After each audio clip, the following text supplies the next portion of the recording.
spiritual warfare is huge, and it looks different for everybody. And I would just love to know, like, what your experience was, if any, and if you did have any comings with spiritual warfare, how you got around it and what it might have looked like. Yeah, for sure. Well, there definitely was, to start that off. But I would say it probably started in dreams. You know, your subconscious, where you're not fully able to defend yourself, is probably where you're most susceptible to be attacked, I would say, is your subconscious. Sometimes thoughts, but just like crazy dreams. There was a couple of nights, my mother was asleep in the room over or whatever, and I was just hanging out, probably watching YouTube, not doing anything productive. And she like had some sort of, she must have had like a night terror or something like that, and she like blood curdling scream came from the other room. You know, freaked me out. About fell out of my chair. I got up and I like walked over to her door. I was like, you good? Like, what was that? She was like, oh, it was cool. You know, it's just a nightmare. And I was like, well, what was it about? She was like, there was like this thing that looked like a person with like long arms and wings that was chasing me. I was like, oh, cool, demons, got it. Okay, all right, good night, Mom. She went back to bed.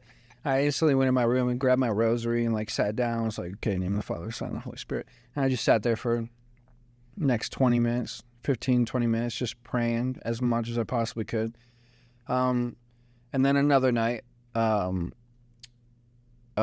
same thing occurred again. She screamed, and I like looked over in the hallway, and the way my it's like a 2-story house, right? So there's like you go upstairs to a landing up to another stairs where you're like by all the rooms and whatnot.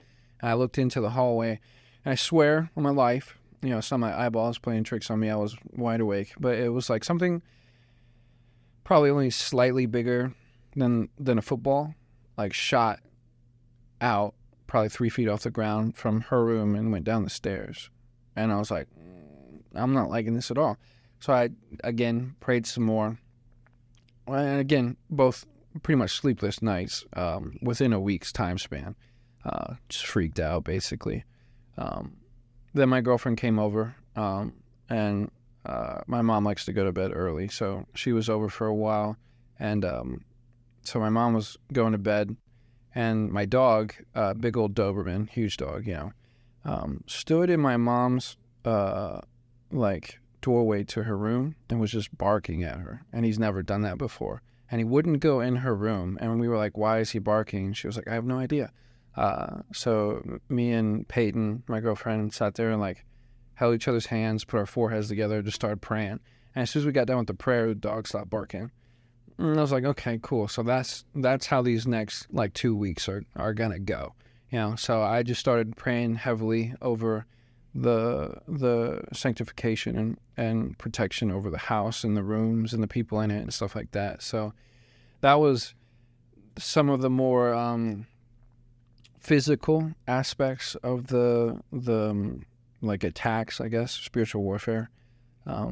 But a lot of it just came down to like, you know, it was hard to sleep, you know, or I was having bad dreams, or I was sleeping, but I would wake up and not feel like I was rested, or like I actually entered into, you know, REM cycle or anything like that. So just attacking, you know, things that you wouldn't really like notice that affect your day to day until it starts to add up. Obviously, a lack of sleep does.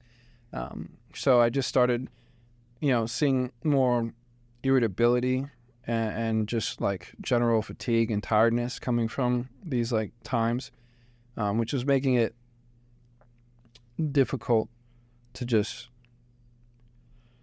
exist, you know, not necessarily. There was never a question of whether or not I was going to go through with, you know, becoming Catholic or not. So there was no success on the spiritual warfare aspect of that, if that was the goal. You know, who knows what the goal is, but yeah, it was just mostly that. And Peyton, whenever you end up having her on, she could probably talk about the stuff that she was struggling with before we got to that final day, you know. And even on the day, just sitting in the pew, waiting for everything to happen, all the tension building up, I was like, I'm going to get sick. Like, I'm so anxious and nervous. And then when everything started, it all went away.